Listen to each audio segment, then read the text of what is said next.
Got it. People were coming down. Prop? What's the deal? Sorry, Robert. There's something wrong with this batch of blanks. Okay, Susie, print that, okay? Ladies and gentlemen, that's a wrap.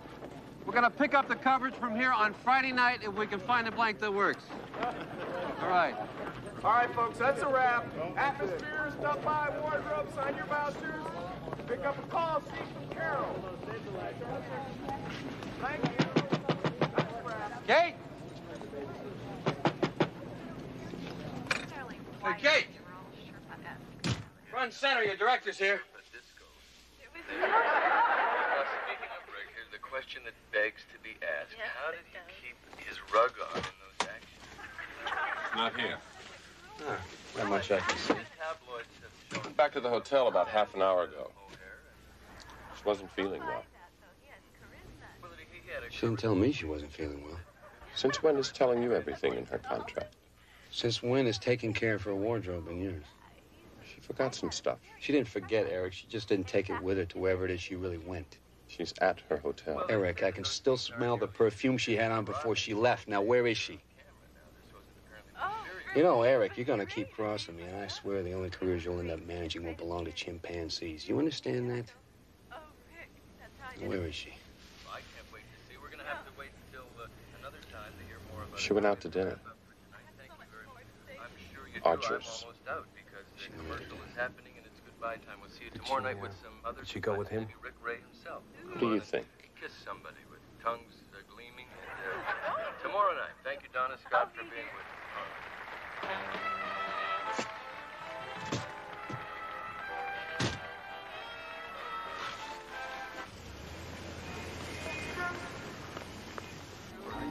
Good evening. I hope you enjoyed your meal. Oh, yes, thank you. Hello, John. Mr. McKay. How are you? Very well, thank you. Listen, is Kate Huntley here tonight? Oh, yes, she is. She's with Mr. Carr. Shall I sit another place? No, that'll be fine. Thank you very much. You know, Robert makes me feel like I'm suffocating sometimes. I know he doesn't mean to, but he, Well, that's why sometimes it's good to step back and take a break. No wonder they call this the Big Apple. You never know when you're going to run into a big worm. Well, look who's here. Come on, let's go. what do you mean, come on, let's go? I heard you weren't feeling well, so I'm here to take you home, okay? Robert. Look, we're just two old friends having dinner. Come on, sit down, join us. Oh, you're two friends. That's why you come over and sneak behind my back? Is that why? I didn't want you to know where I was going because I knew this is how you'd react. Well, we're getting out of here, and I'm not taking no for an answer. Come on. Come on. Hey, I thought you came to New York to play a detective, not a jackass. Don't you have a wife somewhere? Come on. Come on. Mr. Carr. Mr. Take McKay. it easy, Robert. You don't want that face in the morning papers, especially with a lump on it. All right.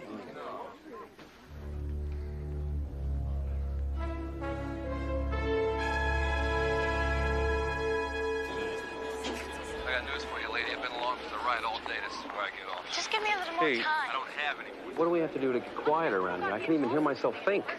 People, can I have quiet on this set? Thank you. All right, work with us, people. That's what I thought. Okay, folks, we got to go one more time. Listen, get a new mic on her, okay? And we'll go as soon as you get a level. Honey, you were terrific, but your mic stunk, okay? Can you get me one more just like that? No problem. Jerry, could you help me get this off?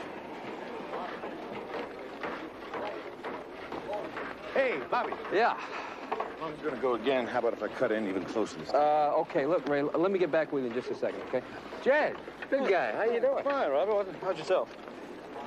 Look, I need a small favor. Yeah? I need to borrow a prop gun. Oh, no, look. Come on, look, it's just for the night, okay? Robert, those guns are supposed to be either locked up or in my sight at all times. I'm not going to get fired, you know? Jed, you're not going to get fired. I'm the director, okay? Look, I'm gonna shoot Steve Carr tonight on his show. You what? Well, they're blank, Jed. I'm not gonna use real bullets. What do you think? I'm crazy? Look, it's a joke. You follow me? I mean, it's a set-up thing between him and I. Right there on live TV. Yeah, but look, no, the thing is that you can't. tell anyone, right? Because it's a secret. You understand? You follow? I won't tell if you won't. Okay. All right. Thanks. What time's the car show start again? 11 o'clock tonight. Okay, I'll be watching. Okay, stand by, everyone. First team, take your places. We're ready for you, Robert. Okay, Pete. Thanks a lot, Jim. Okay. All right, Pete. Anytime you're ready, I'm ready. All right, folks, this will be picture. We're going again, atmosphere.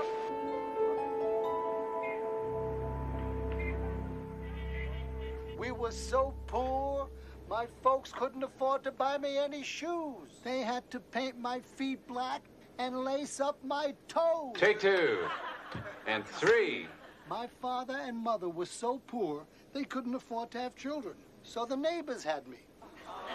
There were 5 kids in the family. Mel, get ready to We all cue slept in Louie. one bed. I'll be honest with you. And I 2, didn't zoom sleep out and get alone ready to till I pick up got Marty married. when he joins Steve. And I thank you. Hit the applause and cue Louie. And ready to and take 2. 3, you stay right where you are. 1, wake up, we're coming your way. Ready, 1, and 1. It's your first time here, and you're a very funny guy. Thanks, Steve. And ready, 2, and take 2. Okay, let's see if we can get in a subtle plug for you. Here, I understand you're appearing the 12th through the 15th at the Melodyland Ballroom.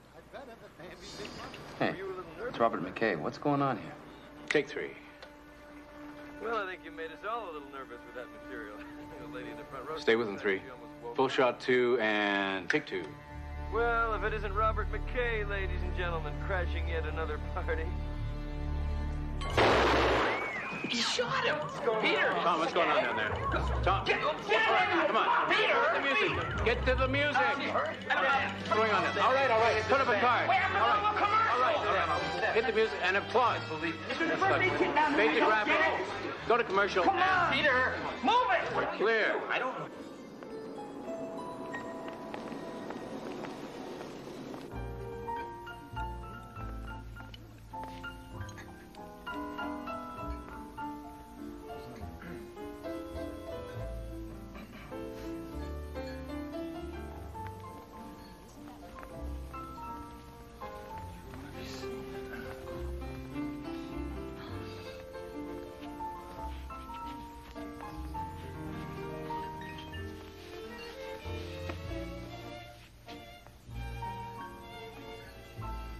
John? Another drink, Mr. McKay? Yeah, please. What's going on? What's the matter with everybody? Well, someone has just shot Steve Card. Yeah, no, I did, as a joke. A joke? Yeah, he'll be here any minute. He'll tell you all about it. I don't think so. He's just been admitted to Lexington General in critical condition.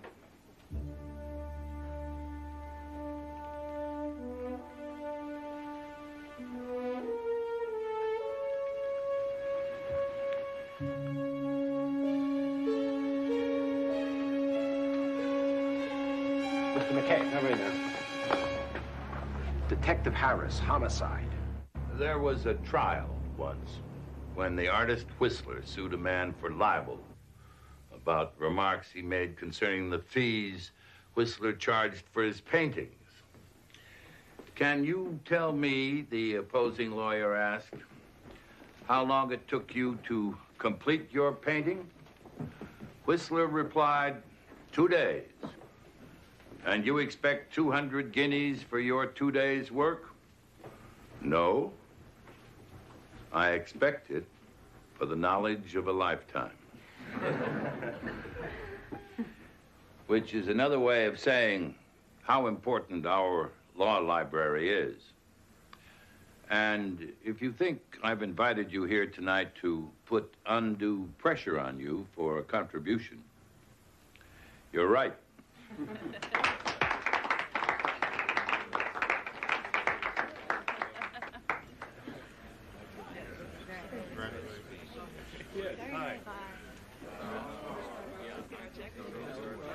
Excuse me.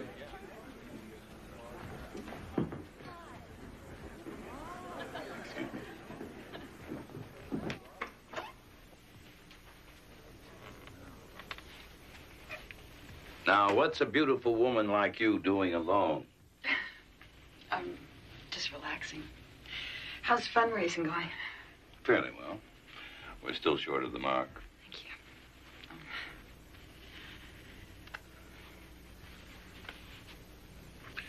I hear you and Steve are separated.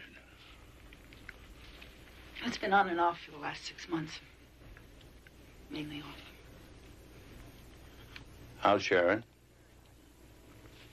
I don't see her very much. Unless, of course, I buy an issue of Vogue when she's on the cover.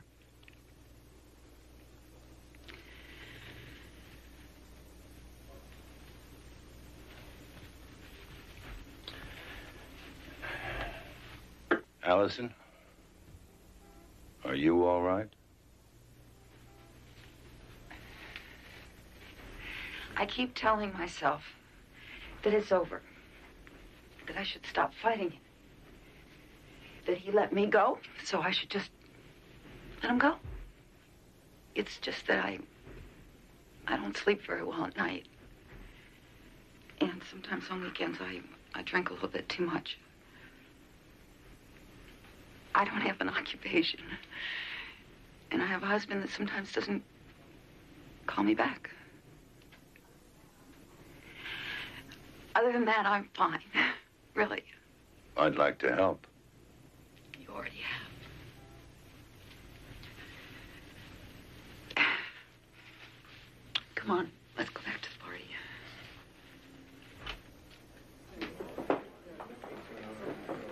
Mother. Sharon, what are you doing? Steve's been shot. What? Where is he? Is he all right? He's dead.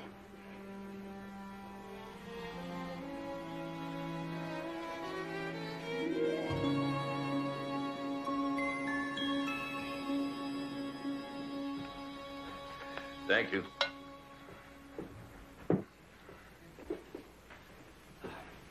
Excuse me.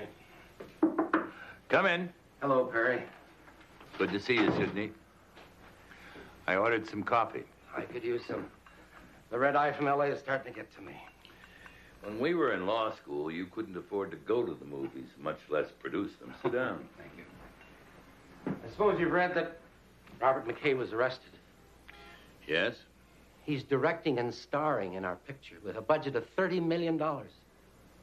We're not a major studio, Perry.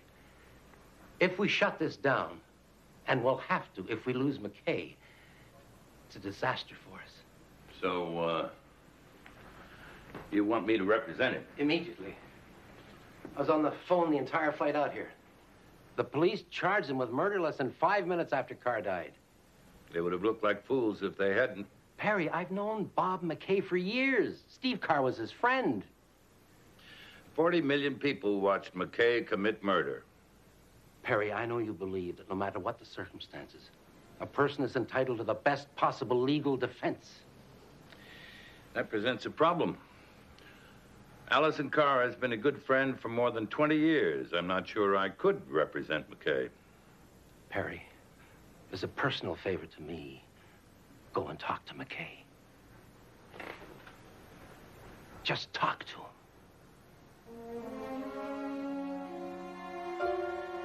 It was a joke. It was just a stupid joke. Look, Steve and I patched things up in his apartment. We had a couple drinks, and he got this idea about me coming onto his show, and we would fake a shooting. Was anyone present during this discussion? No. Did you tell anyone? Tell anyone? I told the prop man. Did anyone have access to the gun? I put the gun in my glove compartment. But I didn't lock it. Can you explain how a round of live ammunition got into the gun? No, I can't. Mr. McKay, you just shot and killed a man on nationwide television. And you're going to ask the court to believe that someone put a live shell in your revolver? Yes, I am. You publicly fought with Carr the night before. Why should we believe this story of yours? Why? Because it's true, that's why. Well, that's not good enough. Wait a minute. I don't need you coming in here and telling me how bad this looks. And I don't need you coming in here putting me down. I didn't murder Steve Carr. And I don't care if you believe that or not, because that's the truth. Forget about me, Mr. McKay. Why should anyone believe you didn't kill him? Because he was my friend.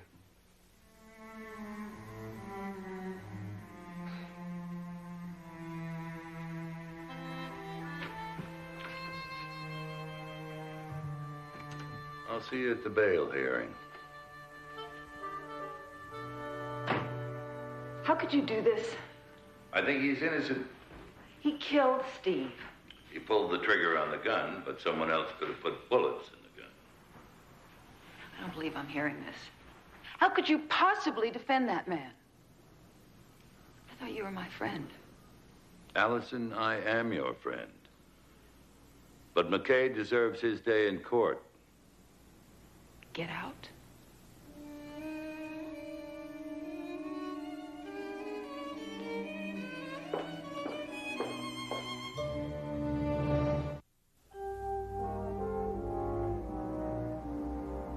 Your Honor, this is a case in which the risk of flight is substantial, to say the least. On the contrary, my client is under enormous pressure to complete a multi-million-dollar motion picture in New York. Your points are well taken, gentlemen. Bail will be set at $150,000 with the stipulation that Mr. McKay stay at all times within the municipal boundaries of New York City. Well, Counselor, we meet again. That we do. I would prefer a fair fight, but I must admit it's reassuring to know that I have 40 million eyewitnesses at my disposal. If you were going to kill someone, Mr. Reston, would you do it in front of 40 million people? No, but then I'm not Robert McKay. That's right. You're not.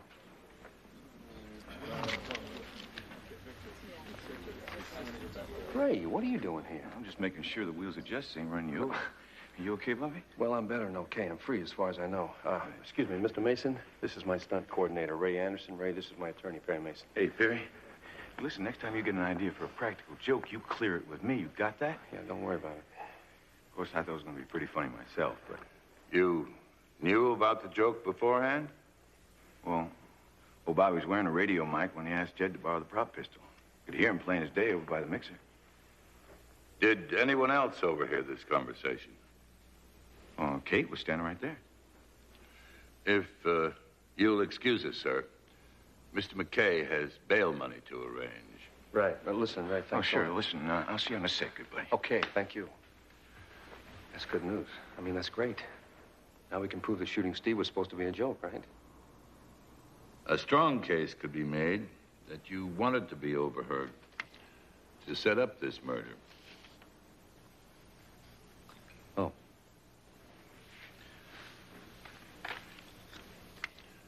Look, who's to say you didn't switch the blank in that gun with the real bullet? Although it does prove something. What's that? That at least 2 other people could have.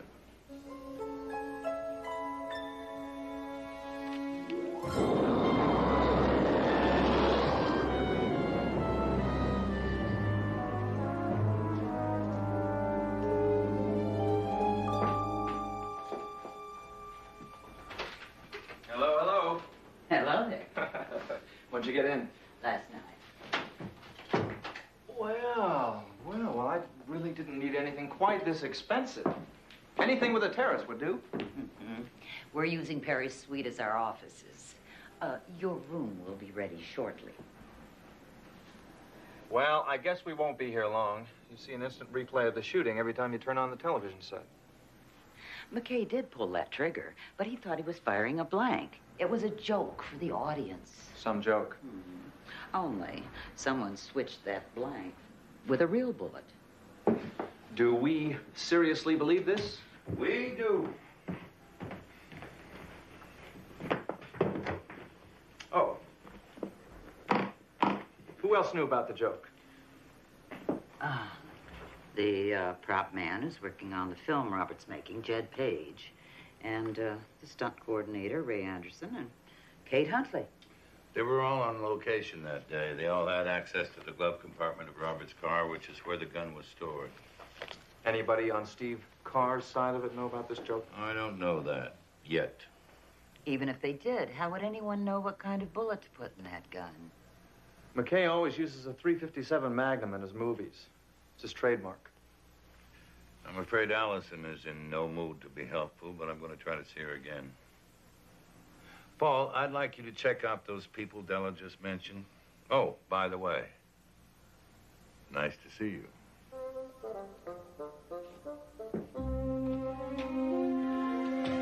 was a tragic accident. And it was a stupid thing for me to do. And it was a very senseless way for a good friend to die. But it's over and life goes on, I guess. Now, on the advice of my attorney, that's all I can and will say about the shooting incident anyway. And as of today, this set will be closed to all media personnel. Last thing we need to be doing is tripping over reporters every time we're trying to get a setup. I mean, we're making a hit movie here, are we not? Yeah. All right. Oh, yeah, there's one more thing. There's a guy here, he's somewhere, by the name of Paul Drake. Paul? Right here. Right over here. Not only is Paul a real honest-to-goodness private eye, but he's working very hard to clear me, so I would really appreciate any help you can give him. Okay? Let's make a movie, guys.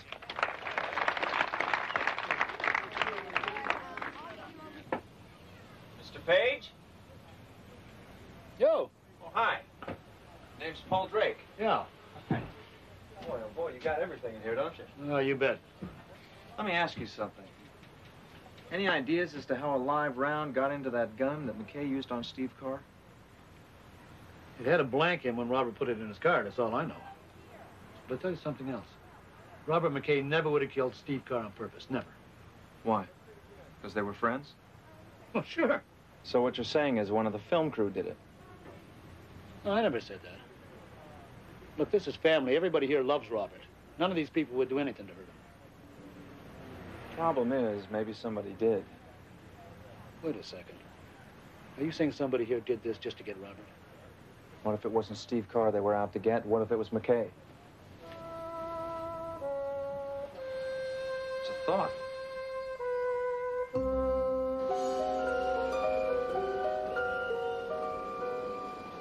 I hope I'm not making a mistake letting you come by here.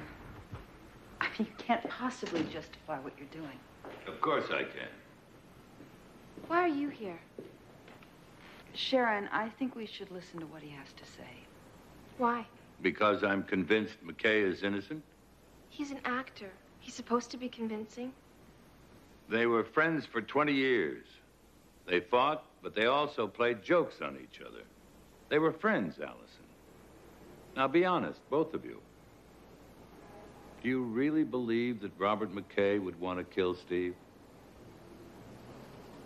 I'm not sure. Did Steve tell you Robert was going to pretend to shoot him? No, I hadn't spoken with him in at least 2 weeks. Someone else he might have told? Someone connected with his show? That's possible. Steve didn't leave anything up to chance. Any ideas? His producer? Director? What about girlfriend? I wouldn't know.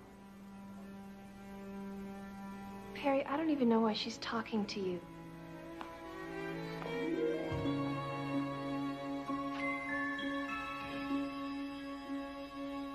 I didn't do it. Hey. I didn't do it. I want to believe you. Why don't you try? I didn't do it. You gotta believe that.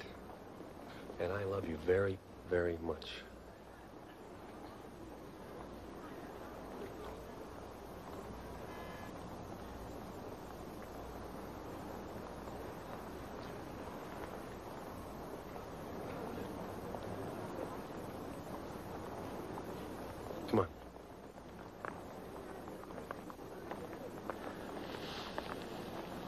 Okay, cut it and print it.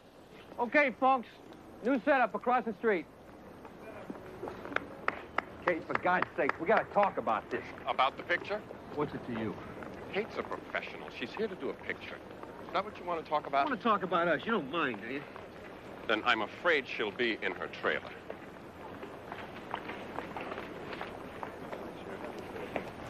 Robert, we're ready for the next setup, okay? Yeah.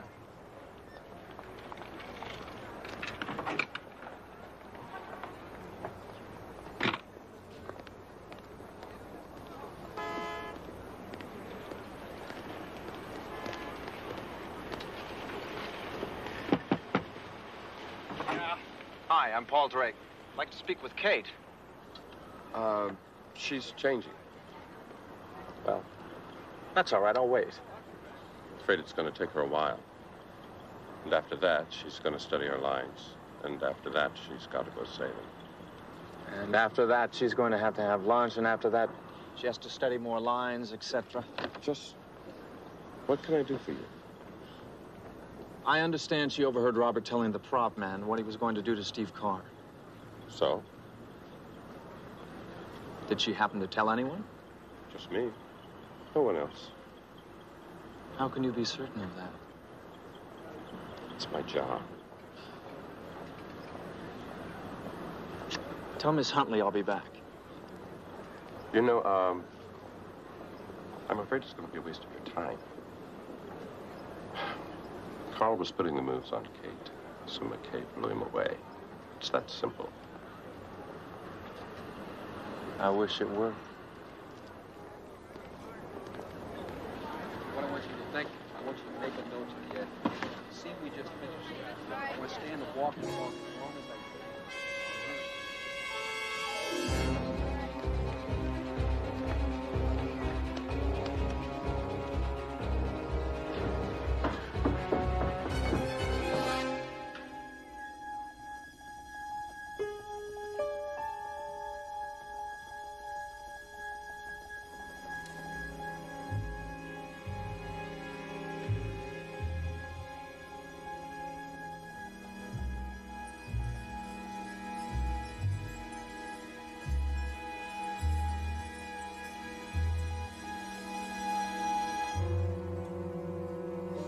Freeze!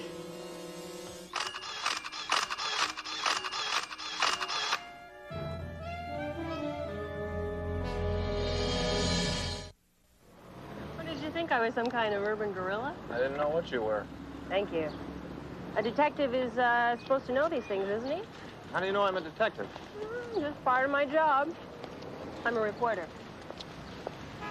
For whom? Does it matter? Well, I suppose it was the New York Times, you tell me, right? Your name is Paul Drake, and you've got a big problem. What's that?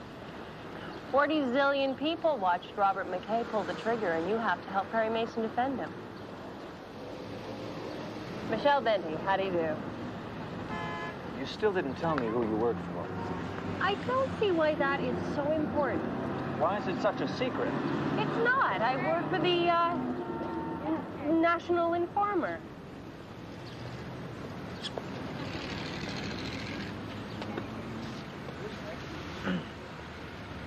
The Informer, like in Cowan, Indiana, glows in the dark? Look, I'm a reporter, and I'm covering a story, and I just think we can help each other out. How's that? Yeah, well, I mean, you've been thrown onto this set you know absolutely nothing about, and I think you have a little background information to catch up on. Which you can fill me in on, of course. Exactly. So what do you think? I think you should take that tape recorder out of your pocket and put it on the bench here so I can see it.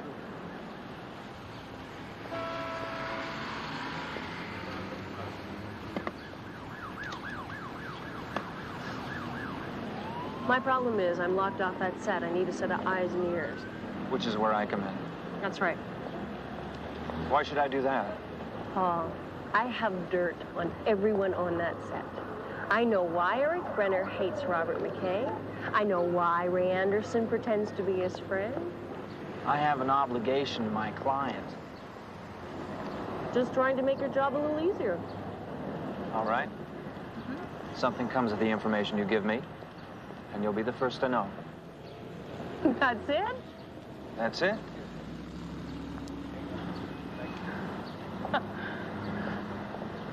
Better than nothing, I suppose. Okay, deal. For now. Sorry about that.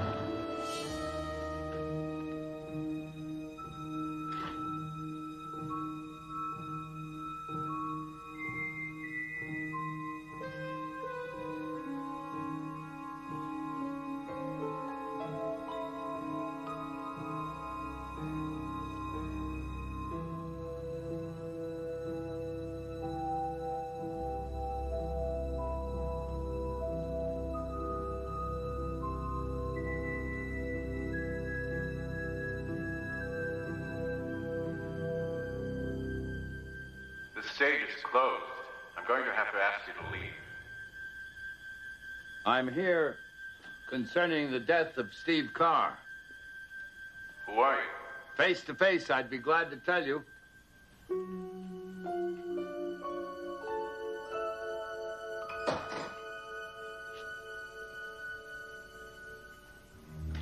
Thank you. My name's Mason. You're representing Robert McKay. That's right. And you are? Peter Town. Good.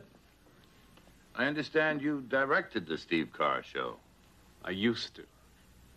Just the way Steve Carr used to be alive. If you're looking to help McKay, try someplace else. All right. Superior Court with a subpoena.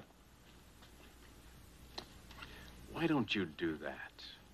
Mr. Town, I'm only interested in ascertaining the facts.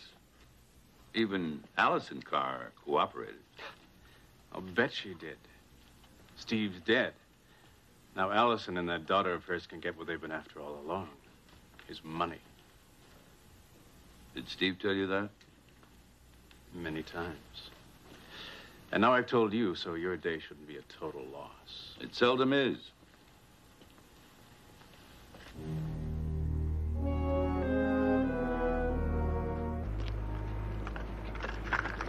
Hey, so was I right about Brennan and Anderson or what? Yeah, it looks that way. Yeah? Come on, don't hold out on me, Paul. I don't have anything. Can we go somewhere and talk, maybe? You know, just tell me Michelle, what you'll they get said. something when I'm ready. I'm on a deadline. So is McKay.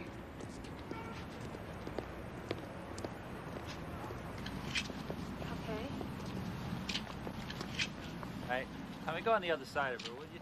Would you, Tommy? Yeah, try one on the other side. Good. Good. Sorry, excuse me, please. So, yeah. All right, take a break. Mother told me I'm supposed to cooperate. I brought you to this museum once. You were very young.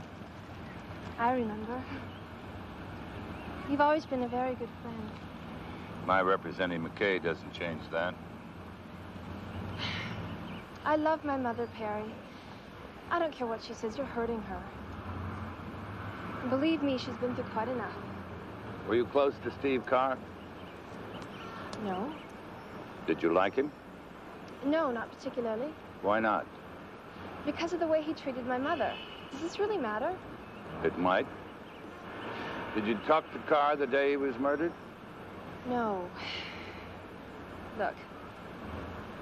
When Steve married my mother, he made it very clear to me that he just didn't want to have me around. So that's why I got shipped off to school in Europe. Now, I was very angry at first, but I've come to realize that in the long run, he really did me a favor because that's where I got started in my modeling career. Sharon, where were you between 3 and 6 the afternoon of the murder?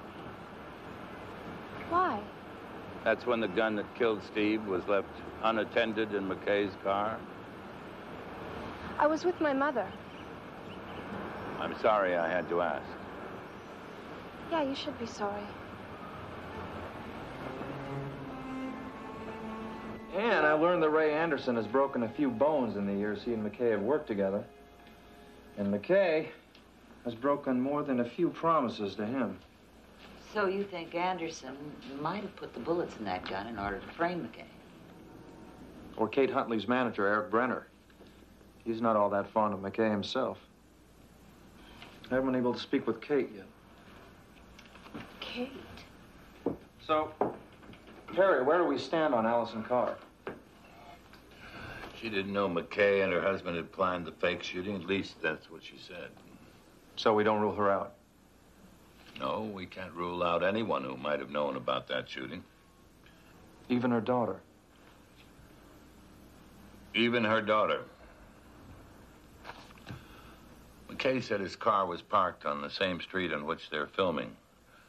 So whoever armed that gun could have done it while McKay was occupied. I'll buy that. The editor, a fellow named Tommy, has arranged for you to see the footage of the film shot that day. Yeah, Paul. There just might be something on that film. Well, I'll go over there first thing in the morning. No, they're expecting you in 20 minutes. 20? But it's... All right. You two have a nice dinner.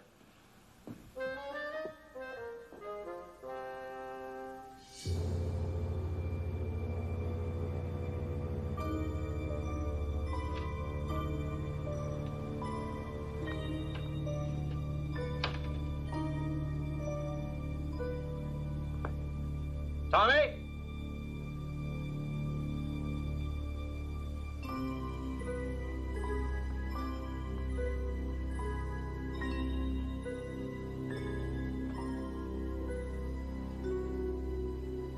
Tommy?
Hey, Drake.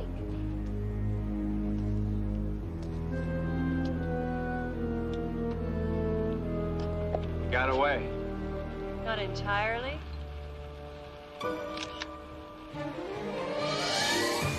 Let me put it this way. How soon can we see a print of that stolen footage? Tomorrow morning. You see, that's what I don't understand. We keep all the negative stock in a vault. So why would he bother sealing that film when all we have to do is make another print? You see, I don't understand that. I guess he was looking for the same thing we were. Something incriminating on that film. Which means we're on the right track. Perry Mason, Della Street, Robert McKay. This is Michelle Benton. Hi, how do you do? Hello. I know you. You're a reporter. At the moment, she's with me. Perry, picture of our thief.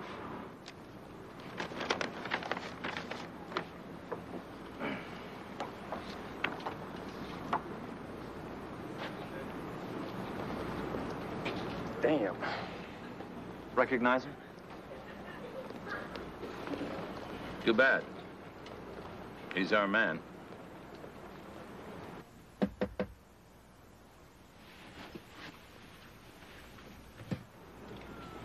Hello.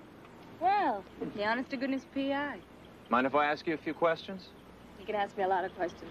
They're not going to need me for a couple of hours. Want some coffee? No, thank you. Would you happen to know this gentleman?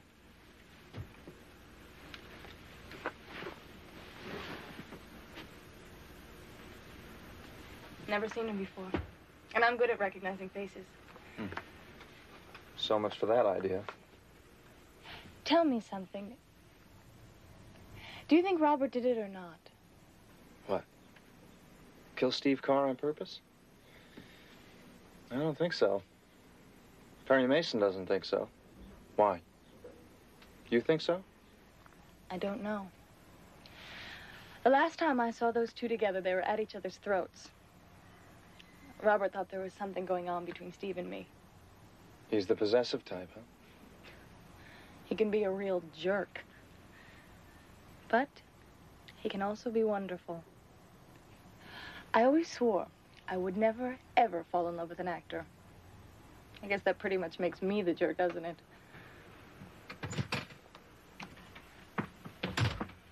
Oh, so what are you doing here? Besides bothering Miss Huntley. You're not bothering me, Eric. We were just talking. I was asking her if she recognized this gentleman. Do you? No. Try looking at his face.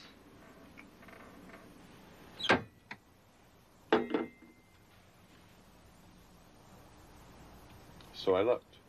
I still don't know him. Now, if you'll excuse us. Eric, you don't need to be rude. No, that's all right. I can understand why he doesn't want you to talk. I'm trying to help the man who'd like nothing better than to see him fired. A man who thinks he's nothing but a two-bit hustler that you refuse to let go because you tend to be too loyal for your own good. Get out of here. Of course, let's not forget McKay's in love with her. When it comes to threats, that's the biggest one of all, isn't it, Eric? I think you'd better leave here. Now. And he has a temper, too.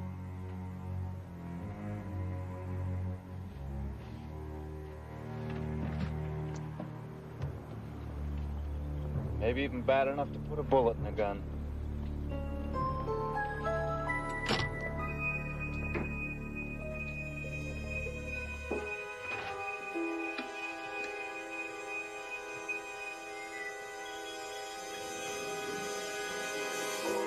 Hello, Mr. Town. Mr. Mason. Somehow I didn't expect to find you visiting Mrs. Carr. Well, she asked if I'd help arrange the memorial dinner we're having for Steve tonight. Since I wasn't busy, I said yes. Would you look at this photo, please? Okay. Now what? Do you recognize him? Would it help McKay if I said yes? Possibly. Well, then it gives me great pleasure to say no.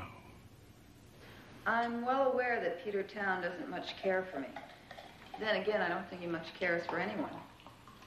How long had Steve known him? Well, they were college roommates. Way back then, they swore that not only would they make it in show business, but they'd make it as a team. And they did. The only problem was that nobody knew that Peter's side of the team existed. Thanks.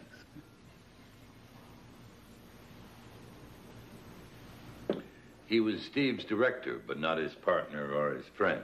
Is that it? Well, I don't know the details. But I do know that Steve was absolutely adamant that no one other than Peter direct his shows. Was Peter allowed to work with anybody else? Well, he got offers for specials, things like that. But Steve always managed to make sure the deal fell through. You know this man? No, I don't. Why? He may be able to lead us to whoever switched that blank. Allison, is Sharon working? Yes, she is. She said she was with you the afternoon of the murder. Yeah. We were shopping. Am I to infer from that question that one or both of us are suspects? I had to ask. I guess I've never found a graceful way of doing it.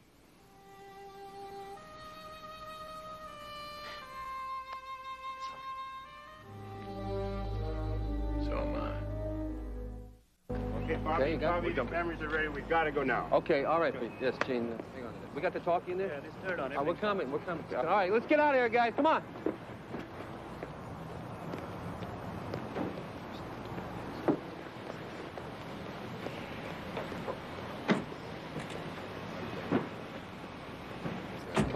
You again? Get out. All right, but before I do, I want you to take a look at something. Get lost. You know, you'd be a whole lot less suspicious if you were just a little bit more cooperative. All right, here we go. And action. You better buckle up, boy.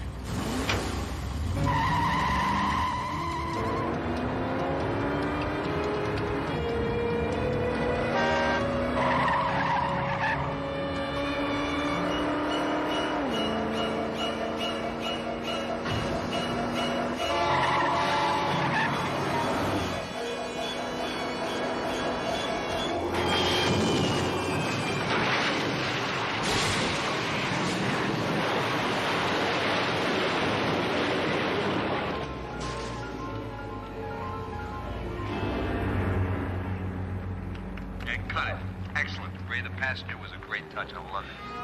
Now, what was it you wanted me to take a look at, kid?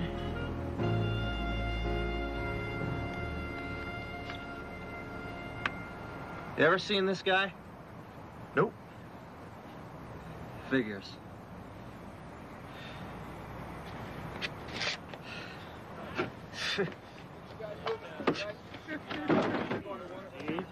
Thank you.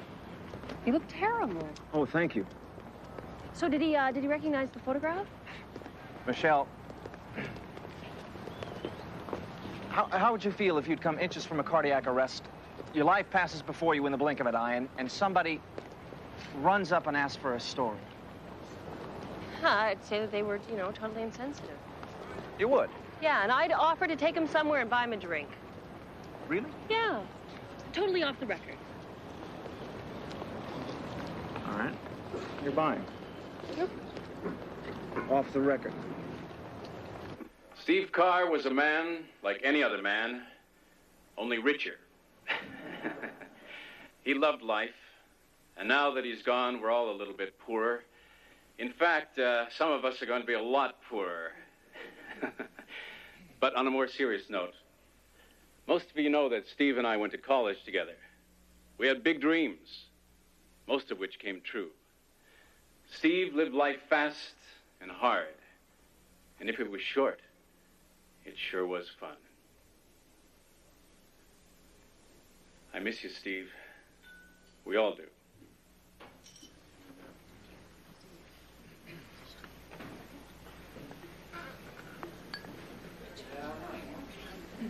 Excuse me.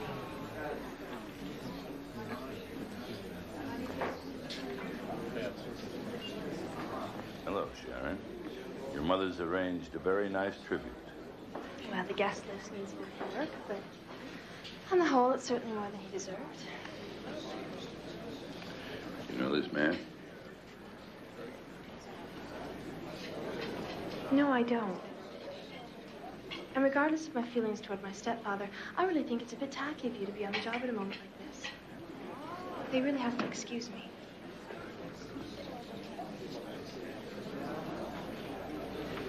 Any luck? It's the man in the picture.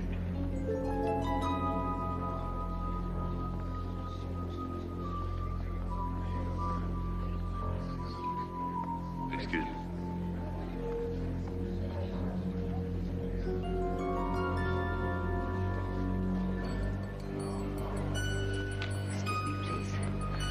Excuse me. Young man, may I talk with you a moment? Young man? Sir, wait.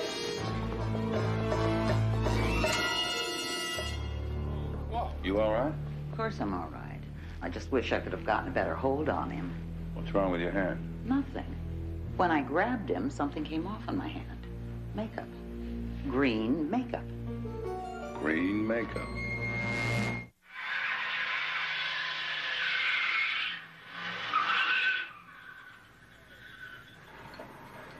You all right?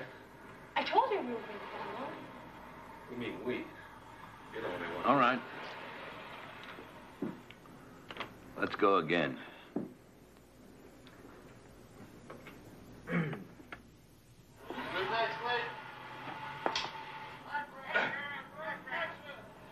I got news for you, lady. I've been along for the ride all day. This is where I get off. I told you we were What do you think, Paul? See something? Well, nothing that would make me want to steal it. And cut it! You all right? Are you okay, Kate? Could you just give me some ice? Give me the minute, please. Okay. Well, if there's anything incriminating in this film, it's lost on me. I'd say our mystery man was given a bum steer. Let me take a look. Will you look at this? I think I have something. At least one of us has. Well, the makeup on that young man made me think that maybe, just maybe, he was an actor. I got the Shears Player's Guide, and there he is. Dak Foster. Is there an address there? No, but his agent's listed. Okay, Paul. Track him down.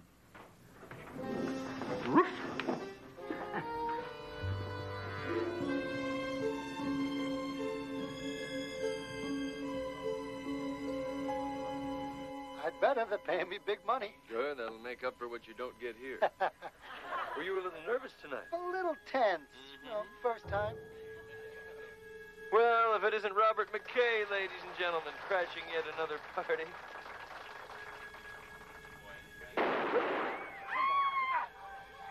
He shot him. Somebody call an ambulance. He shot Steve.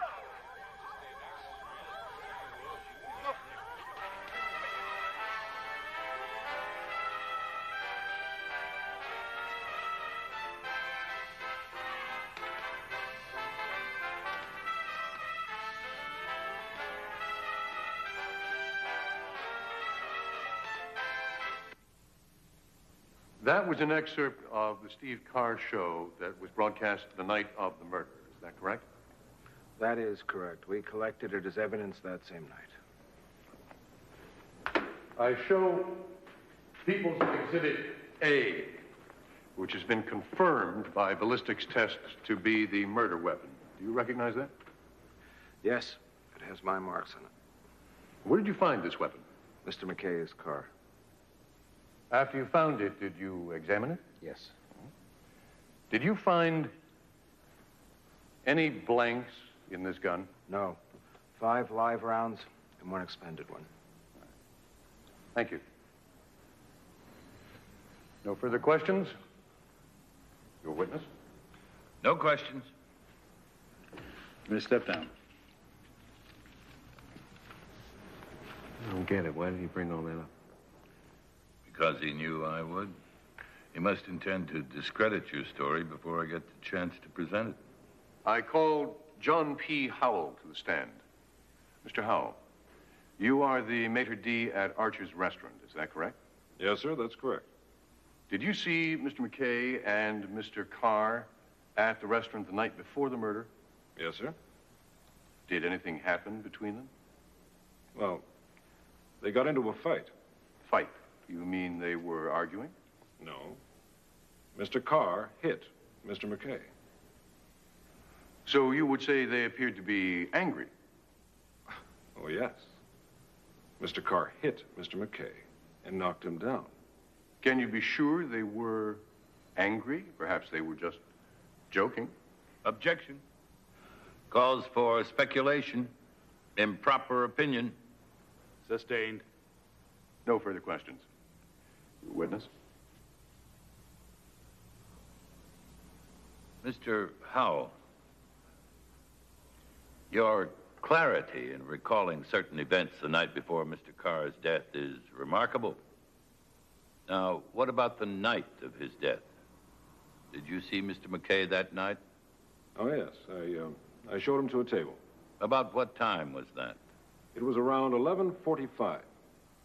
Since the Steve Carr show was broadcast live, that means Mr. McKay had just left the TV studio. What did Mr. McKay say to you? Well, he ordered a cocktail, and then he ordered dinner, the burgundy duckling. Your memory is remarkable. Well, I remember because I told him it would take about a half an hour to prepare. A half hour? How did Mr. McKay respond? He said that would be all right and that he was in no hurry. So, how would you describe his mood, Mr. Howell? Actually, he was quite pleasant, almost jovial. Would you say he was in a joking mood? Objection. Move to strike. Relevancy. Sustained. No further questions.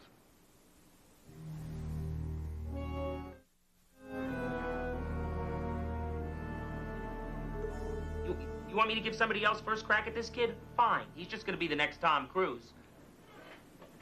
Bozo. It's open. Mr. Freeman. Here. Fill this out, put your 8x10s on it. Do it out in the hall. I'll get back to you sometime. I'm Paul Drake. And I'm busy. You didn't return my call, so I thought I would come down here and speak to you personally. I'm thrilled. Now get out of here. Now look, I took time out of a very hectic schedule to come down here and talk to you about using one of your actors in my new series. Your new series? New York Heat? Oh, well, you must be, Paul Drake. Yes, I'm sorry. My service didn't get the message to me. I'll fire them first thing in the morning. Please, sit. I'm sorry if I seemed rude, but my analyst recently died. You handle an actor by the name of Dak Foster. Oh, yes, fine boy. Fine actor. Delight to work with. I saw him in an off-Broadway play at one point. I'm thinking about centering my new series around an unknown. That's Dak. How can I reach him? Well, I'm afraid he's working. I have to see him today. Unfortunately, I'm heading back to L.A. on a 6 o'clock flight. I'm afraid I just can't reach him. Mr. Drake, Michelle Benty, National Informer. I was wondering, sir, if I could ask you What just a is few going quick questions. on? Have you cast your series yet, and what kind of talent have you Why found don't you here in New people York leave City? me alone? How did you find out I was here? Now, wait a second. Did somebody in your agency tip her off? Is it true you're using one of Mr. Freeman's clients? Look, Freeman, nobody treats me this way. You want to publicize your agency? All right, come on, sweetheart. I'm going to give you a story about unethical practices. No, I'm innocent. I'm ethical, I swear. Then get rid of this person. Get out. Well, I was just Now, a quick question. Come on. Go. Sorry. It was a terrible misunderstanding. You've been offensive, uncooperative, and impolite. I think I'll let myself out. No, please. Wait. Here. This is the address you'll find Dak at in Queens. I'd take you myself, but my car was stolen. Mr. Freeman, thank you.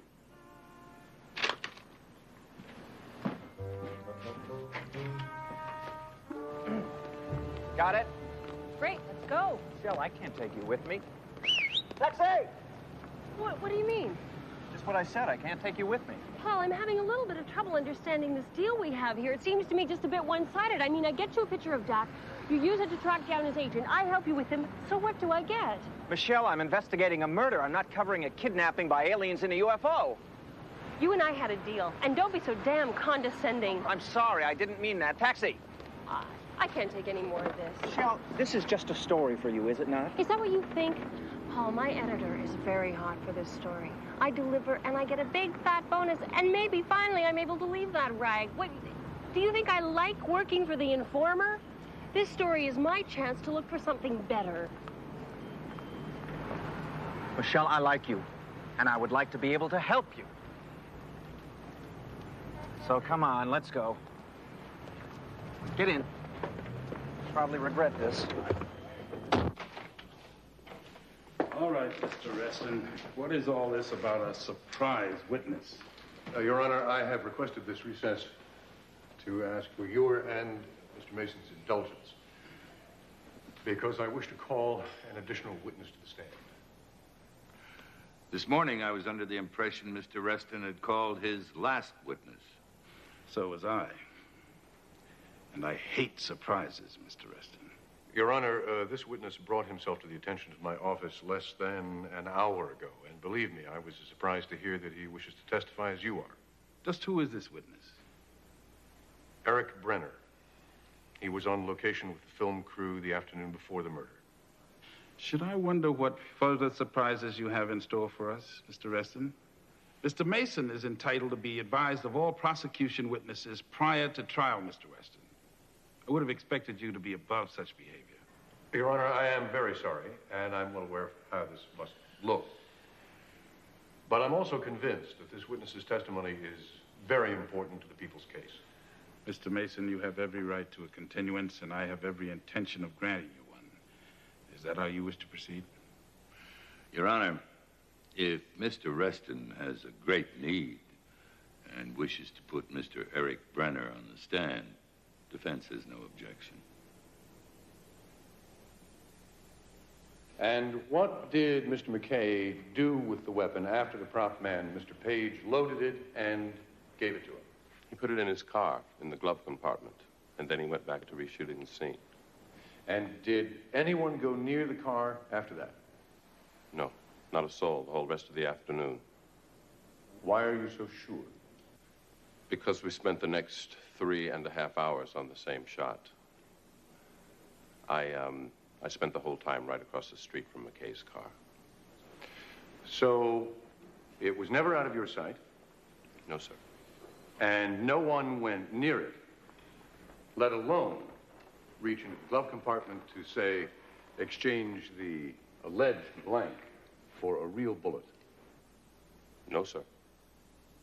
Thank you, Mr. Brenner. That's all. I have no questions, But I would like to reserve the right to recall the witness. All right, you may step down, Mr. Brenner. Does that mean you've got something in mind? Yep. I think he smiles too much.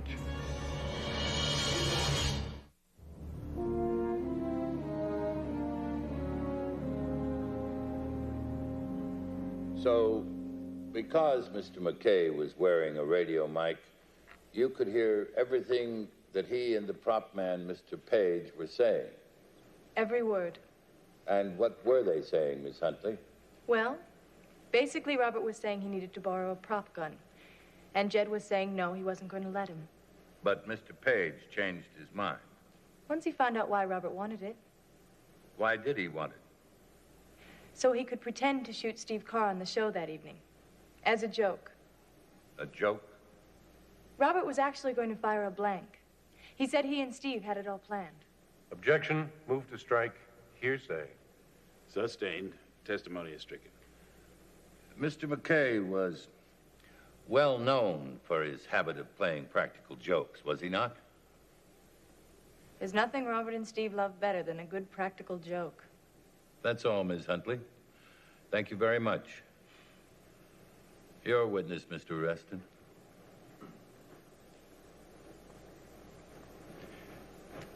Had you worked with Robert McKay on any films prior to this one? Yes, several. During the making of those films, did he have occasion to wear a radio microphone? Certainly. They're quite common, especially in action films. So he would be familiar with their operation? Yes. Can't we assume that he would be completely aware that anyone standing next to the sound mixer could overhear everything he said? I object. Calls for speculation on part of the witness. Calls for complete conjecture. Mr. Mason, if you don't mind, I'd like to answer the question.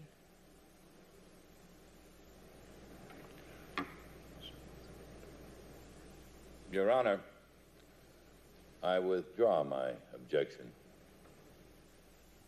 You're saying that because someone is accustomed to wearing a wireless microphone, we should assume that person is aware that people are listening in. Actually, quite the opposite is true. I'm so used to radio mics that I usually forget I'm wearing one, or that people can hear me.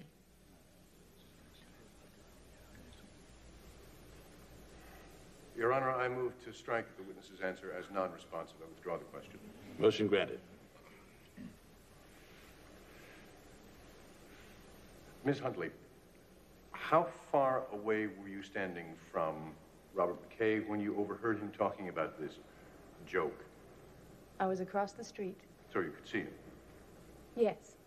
Was there any indication that he could see you? He smiled at me. Which means that he saw you standing next to the sound mixer and saw you listening. That's all. No further questions. None at all. Robert.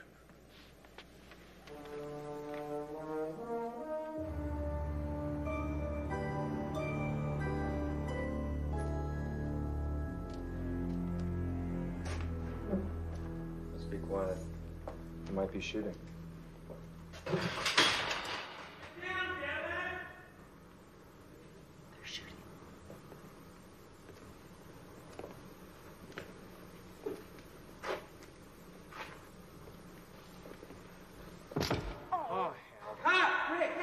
Out of there before it decapitates somebody. Oh, get me a space blanket. You, over here. Me? You, watch your work. Stand right over here. Hold this just about there. And don't let it down until I say cut. Fine. Okay, Rick, we've got Phil. Let's roll him. Take 6. Do you know what And Foster?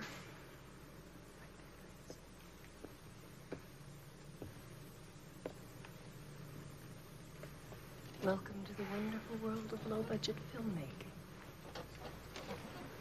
Where's Dak? He's right over there.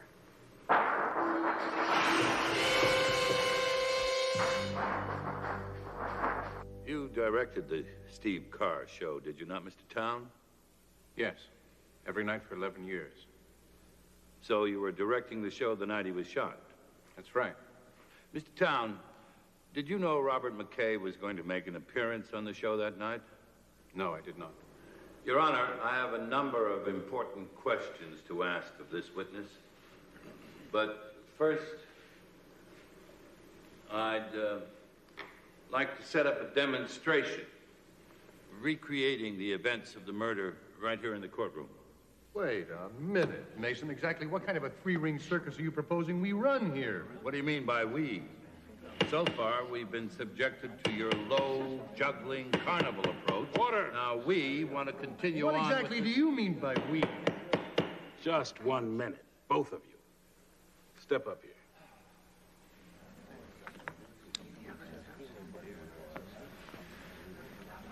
You gentlemen are forgetting something here. I make the arrangements here. I make the rulings and I make the observations. Now, if what you're suggesting, Mr. Mason, is a motion for me to decide, why don't you make one? Your Honor, it is extremely important that the defense be allowed to demonstrate the actual circumstances of the crime. We're sure that the prosecution would have no objection to our search for the truth. We did not object when Mr. Reston suddenly wanted Eric Brenner put on the stand. Your Honor, I submit that that was a different case. Perhaps the esteemed counsel for the defense was so amenable at that point because he already had this little trick in mind. Perhaps. All right, let's put an end to all this. Mr. Mason, if you're representing that this is important to your case, I'll grant the request. I am, Your Honor. That'll be the order. Cut! Well, that wasn't bad, was it? Loved it. All right, 30 minutes now. And that's all because if we don't get the next shot by then, we're not going to get the next shot. And the producer's going to pull the plug, and you know what's going to happen to all those back salaries of yours. So let's go. Let's move it, okay? How you doing? I'm Paul Drake. This is my girlfriend, Michelle Venti. Hi, how are you? Fine. Do I know you? I don't think so. Where you guys from? California? Oh, well, maybe I met you out there. What do you guys do? We're actors. Unemployed right now. Lots of that going around. Yeah, well, we heard you were making a movie here, and we thought maybe we could hustle a little work. Well, there's work, no money. And it's not exactly the kind of credit you'd want to put at the top of your bio either.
once the guest was seated, how was it used? He would then hold the guest in a close-up. And that was your normal procedure? I did it that way for 11 years. Then I can assume, since Steve Carr's guest was already seated when Robert McKay came through the curtain, that camera 1 was a close-up of Mr. Carr, camera 2 was a two-shot of Mr. Carr and his guest, and camera 3 was a close-up of the guest. That's what you said, isn't it? Yes.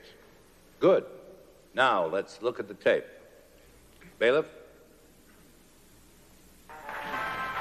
Welcome, Marty, welcome. Nice try. Thank you. Now, that is camera 2. Oh, Steve, you're too kind. No, it's your first time. And that would be camera 3. Thanks, Steve. Coming from you, that means something. Not much, but Back to camera 2. Okay, let's see if we can get in a subtle plug for you. Here, I understand you're appearing the 12th through the 15th at the Melodyland Ballroom. I'd better. They're paying me big money. Were you a little nervous tonight? Freeze it, please. Now, Mr. Town, which one of these 3 cameras was taping Mr. McKay? How did any one of them anticipate Mr. McKay's entrance? Isn't it true it would be physically impossible for any one of them to swing over in time to catch his unexpected entrance through the curtain?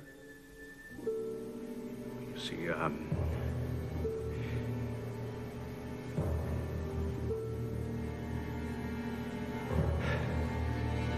yes.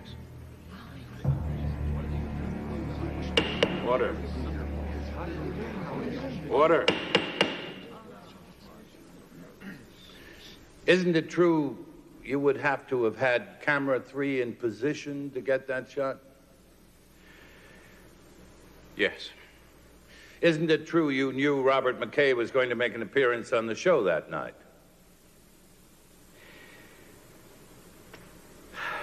Yeah.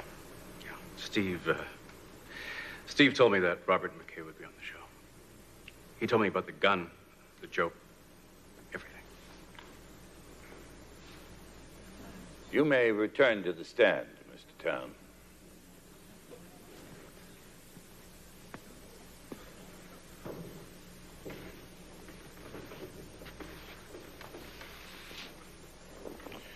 You were very close to Steve Carr, were you not? Yes, very close. Isn't it true that you were recently offered an important directing assignment in Los Angeles? Yes. Isn't it true that Steve Carr prevented you from accepting that assignment? We were having a contract dispute. Which he won? Yes. How did you feel about that? I didn't like it. One more question. How would you characterize him when he told you Mr. McKay was going to be on the show? Did he seem frightened, apprehensive? No. Isn't it true that you lied about that because you didn't want to be suspected of putting that live ammunition in Robert McKay's gun? Mr. Town, isn't it true you lied about that? Yes. Thank you. No further questions. Mr. Reston? Mr. Town, as fond as you were of Steve Carr, and being familiar with the stormy friendship with Mr. McKay, weren't you apprehensive when you heard that McKay was going to appear on the show, carrying a gun? Yes, in fact, I was. Yes, I should think so. Thank you. Witness may step down. Court will recess until this afternoon at 2:30. Your Honor, defense would like a 1-hour extension to examine new evidence. We can do better than that, Mr. Mason. Court will adjourn until tomorrow morning at 10 a.m.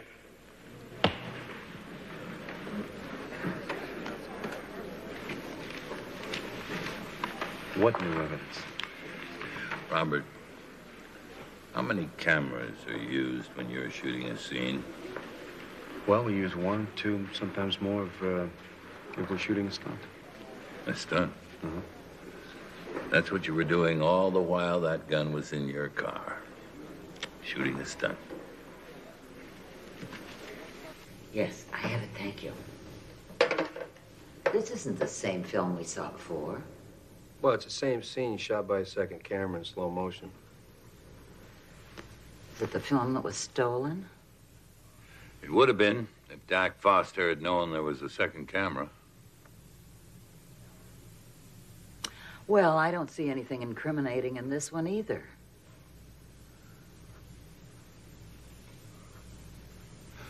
Robert, could we look at that again? Just the last part. Sure, why? You see something? Yeah.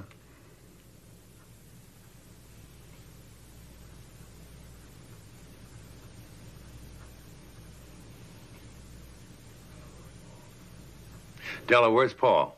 Oh, that was Paul on the phone.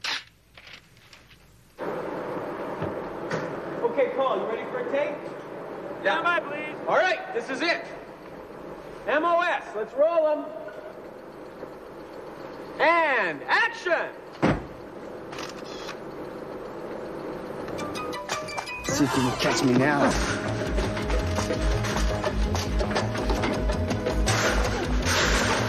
Why'd you steal that film?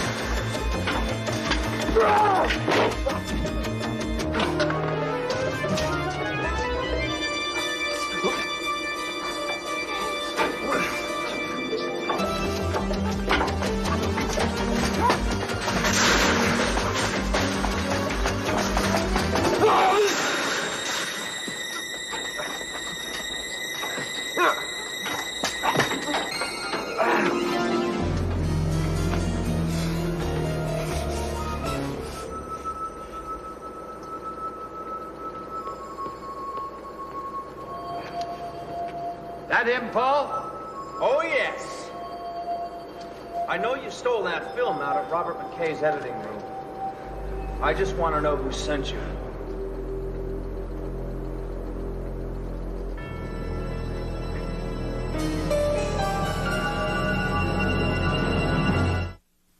Mr. Brenner, would you please describe for the court what happened in the scene they were shooting that afternoon during the time Robert McKay's car was not out of your sight? Sure. It was a stunt in which a car tries to run over the characters that Robert and Kate play. They roll out of the way, it bangs into a parked car and drives off. Did it involve using doubles? Wasn't necessary. It was a fairly minor stunt. And in the course of this minor stunt, Ms. Huntley suffered a minor injury, is that correct? She hurt her ankle during one of the takes. She was treated by the nurse on the set, Mrs. Brenda Saunders. Is that correct? Matter of fact, she was. Mrs. Saunders, will you please stand? Now, you insisted on carrying Miss Huntley over to the nurse. Is that correct, Mr. Brenner? Yes. Thank you. And you insisted on staying with Miss Huntley while the nurse applied ice to her ankle, a process which took over 5 minutes. Is that correct, Mr. Brenner? Yes. And you still contend that not once during that time did you take your eyes off Robert McKay's car? Of course I took my eyes off it, but only for a moment. Over 5 minutes, Mr. Brenner. Over 5 minutes. Over 5 long minutes. That's all, sir. You may step down, Mr. Brenner. I call Mr. Joseph DeVito to the stand. Now, this is the footage you shot when you were operating the second camera that day, Mr. DeVito. Is that correct? Yes, sir. That is correct. Mr. DeVito, who are these people? Just spectators, you know, people who come down because they want to see how a movie's shot, I guess. When I had this footage transferred onto tape, I had them enlarge this frame because there's something peculiar about one of those people. Yeah, I see what you mean. Everyone seems to be facing forward except for that one person right there. Yes, that person has turned away. Now, look closely. What do you see? Just that it's a woman. Mr. DeVito. Stop. You don't have to go any further. I did it. Order! Any further demonstrations of this sort, and I will have this courtroom cleared. I took the blank from the gun and I replaced it with a real bullet.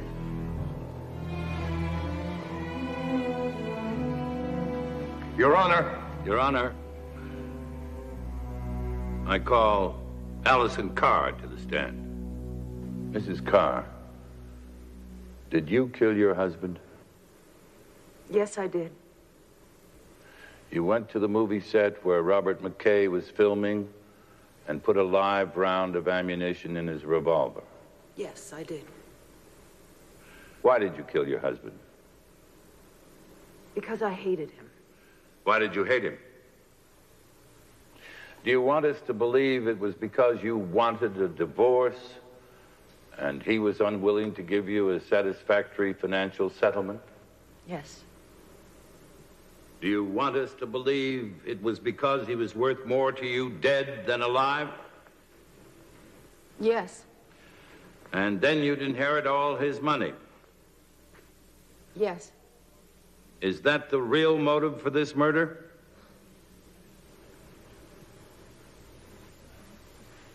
Mrs. Carr, are you aware that the penalty for premeditated murder under circumstances such as these is punishable by life imprisonment? I am. And that if you are convicted, you may spend the greater part of your life in prison? Please stop this. She's trying to protect me. You know I did it, don't you? Yes. And you know I'm going to have to put you on the stand.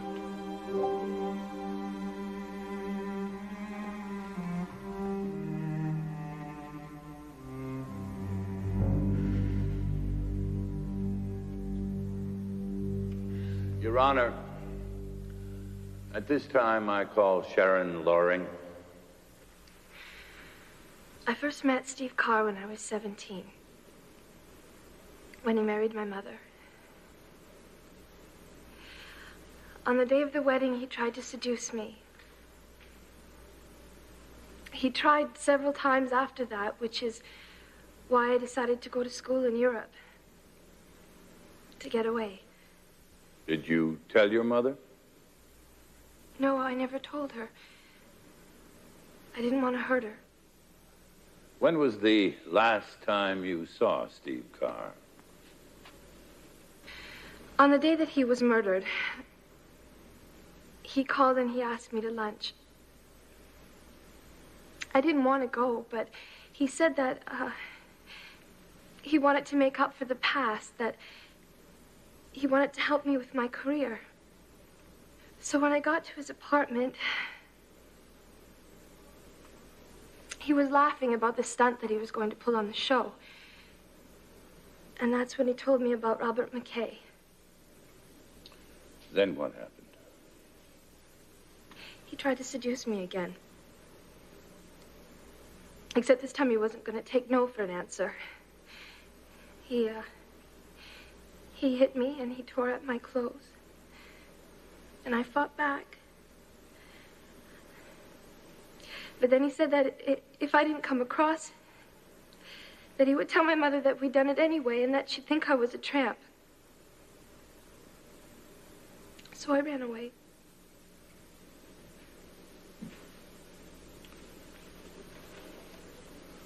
What did you do when you left the apartment? I walked around for a while, and then I went to the movie set. I can't remember how I got there. But I stayed in the crowd, and then I saw Robert McKay put the prop gun in the glove compartment. So I went to the store and I bought some real bullets.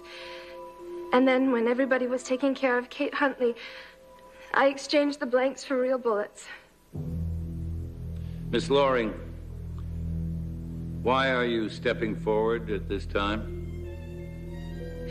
When you showed my mother the picture of my boyfriend, Dak, she came to me and I told her everything. Today she's trying to protect me, and I can't let her do that.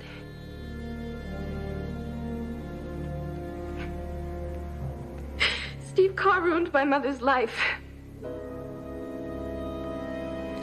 I killed him, and I'm not sorry that I did.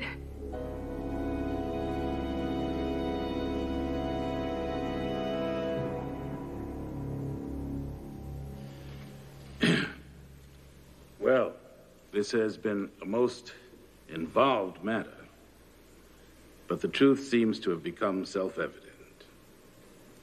The court will entertain a motion, gentlemen. Mr. Reston?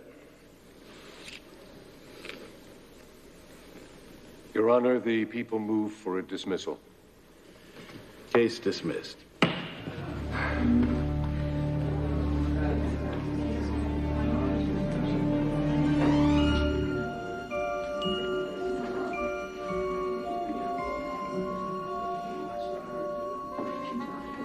Well, you finally got your story. I sure did. And what do you get? An evening with you? That'll be my story. Uh-huh. And for once, it'll just be the two of us. Thank you. You ready?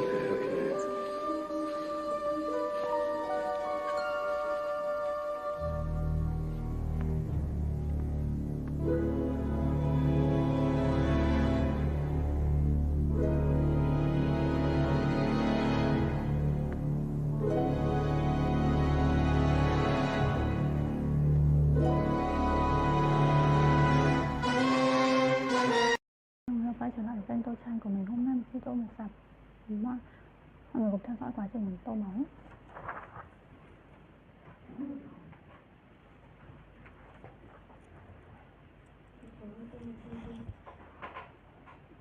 Tiền mình tô màu vàng.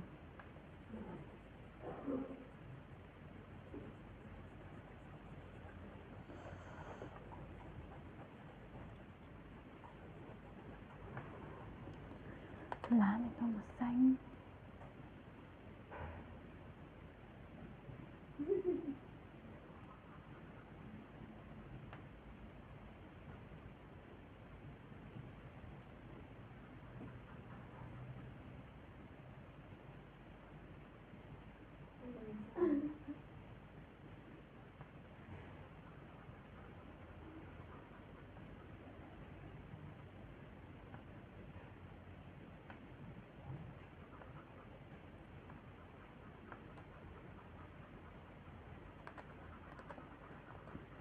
Tô hoa bên này màu cam.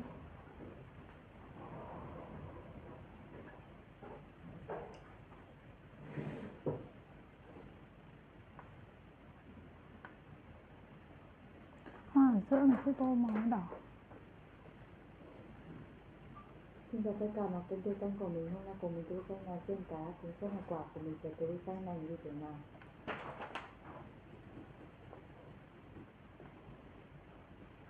Tóc mình sẽ tô màu đen.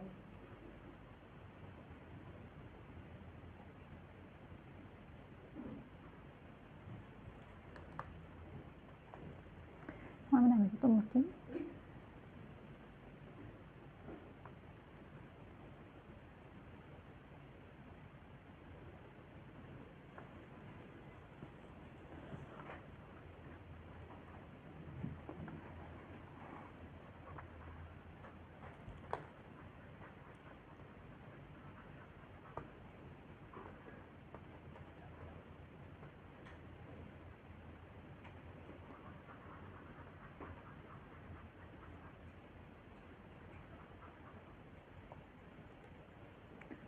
Tô phần chậu thay màu nâu.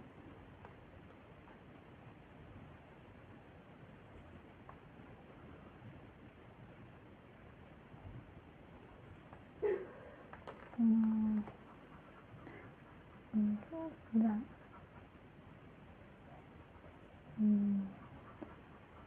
Dạt một cái đồ màu xanh dương.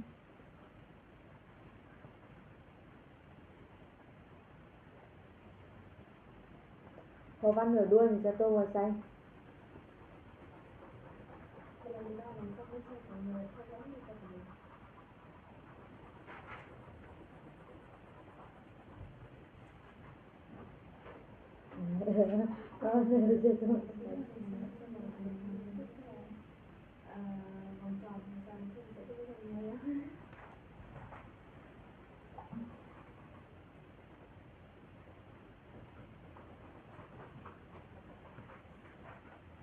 Má này sẽ tô màu xanh dương. Quay ơi, sau quay thử cái hậu trường ấy. Được.